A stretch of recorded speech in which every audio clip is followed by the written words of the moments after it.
vous avez donné un exemple de... Vous connaissez deux hommes qui sont dans le mariage avec leur femme, mais qui disent qu'ils ne sentent rien de leur femme.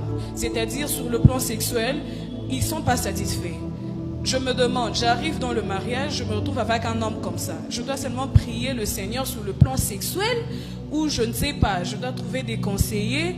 Je veux un peu avoir un petit éclaircissement sur ce point. D'accord, c'est une belle question, ma soeur. Je commence d'abord par dire, quand vous vous mariez avec un homme, vous voyez que tout va bien à l'intérieur sexuellement. Il ne vous attire plus, tout ce qu'il fait ne vous fait rien. Même quand il vous touche, ça vous énerve, ça vous rappelle votre plus mauvais souvenir de la vie. Alors, il y a d'abord une chose à vérifier vous-même. Là, vous parlez en tant que femme, n'est-ce pas? D'accord, alors je réponds en tant que femme. Il faut d'abord, en tant que femme, vérifier quelque chose vous-même. Cet homme qui est en face de vous, est-ce lui le problème ou c'est vous? Parce que vous pouvez vous-même être le problème d'une insatisfaction sexuelle dans le mariage. Comment? De plusieurs manières, mais je donne seulement deux. Première, c'est que vous avez eu des expériences et vous ne vous retrouvez plus. Vous avez eu à vivre avec des hommes qui vous ont fait des choses extraordinaires. Ils vous ont fait monter comme... Pourquoi tu regardes par terre? Ils vous ont fait monter au ciel, ils vous ont fait descendre. Vous avez vu des 2XL, des 3XL. Maintenant, dans le mariage, votre mari est taille L. Pourquoi tu dis taille S? Vous voyez, ma soeur, il y a des cas comme ça où, en fait, cet homme n'est pas un problème. Cet homme, il fait de son mieux pour avoir l'intimité comme lui connaît. Mais toi, tu es trop loin par rapport à lui. Toi, tu as des expériences. Et j'insiste aussi sur ça. On a ri, mais c'est une vérité. Tu as connu des 3XL. Lui, c'est taille S. Mais lui ne sait pas qu'il ne te donne pas du plaisir parce qu'il est taille S. Mais toi, la femme, c'est ton corps. Tu sais que cette taille ici, tu n'es plus accoutumé. Il ne faut pas oublier, le corps de la femme, c'est un muscle. Le muscle, c'est comme quand vous faites le sport. Plus tu fais le muscle fait quoi? Voilà. Donc, quelque part, ça peut être la première raison.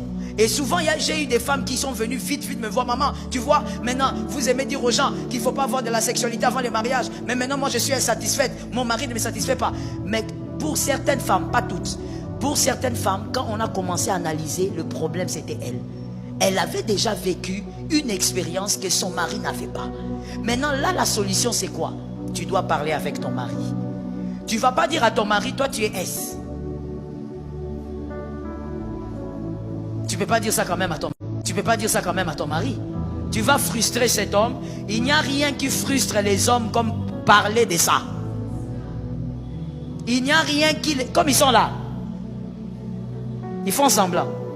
Il n'y a rien qui les dérange comme tu dis à un homme que toi, tu es taille S. Ça va frustrer ton mari.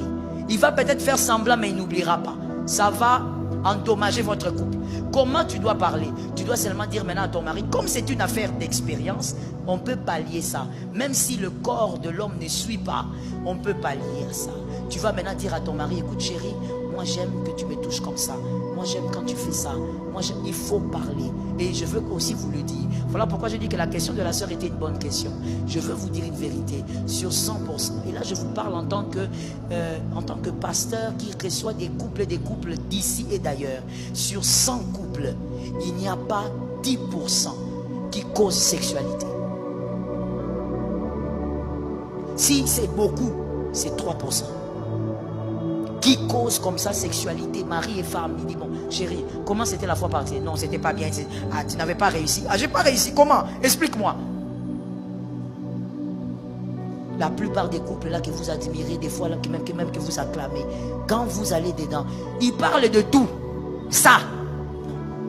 Ils ont des frustrations qui cachent. La femme a des frustrations. L'homme, des fois, aussi a des frustrations. Mais on ne parle pas de ça. Parce que c'est un sujet qu'on ne nous a pas habitués en tant qu'Africains de parler de ça. Quand on ne t'a pas habitué quand tu es enfant, ce n'est pas en te mariant que tu vas t'habituer. Donc quand la femme commence à dire à son mari, par exemple, chérie, il hier vraiment ce n'était pas bien. Hier vraiment je n'ai rien senti. Hein? Tu crois que moi je suis Jacques? Voilà l'impudicité. Voilà. Quand on vous dit qu'il faut rester calme dans l'église, tu vois la mentalité, c'est la mentalité africaine. On n'y peut rien. Mais gloire à Dieu parce qu'il y a des réunions pareilles. Est-ce qu'on peut acclamer pour les organisateurs? Oui. Parce que j'ai l'habitude de dire, c'est que tu as raté en famille dans l'éducation, rattrape ça à l'église. Donc ma soeur, ça c'est la première chose. Il faut parler avec ton mari. Lui dire simplement, il faut qu'on me touche comme ça, ça peut se réparer. Mais il peut aussi avoir un autre mal. C'est le mal, c'est quoi? Comme je viens de dire, l'homme il croit que c'est un don Juan. Il croit qu'il est spécialiste. Donc lui il croit que quand il touche là, il a tapé fort. Lui-même il te dit, c'est bien hein? Tu es contente hein?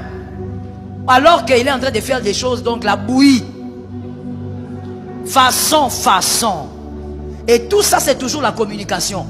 Il faut être capable de dire à ton mari, écoute, moi franchement, je ne suis pas trop, le système là que tu fais là, de me mordre au dos là, moi je n'aime pas beaucoup ça. Hein? Ne me mords pas comme ça. Moi ça me dérange, ça me déconnecte. Moi je préfère ça. Tout passe par la communication. Mais d'abord, vérifie au départ, est-ce que c'est toi ou c'est lui?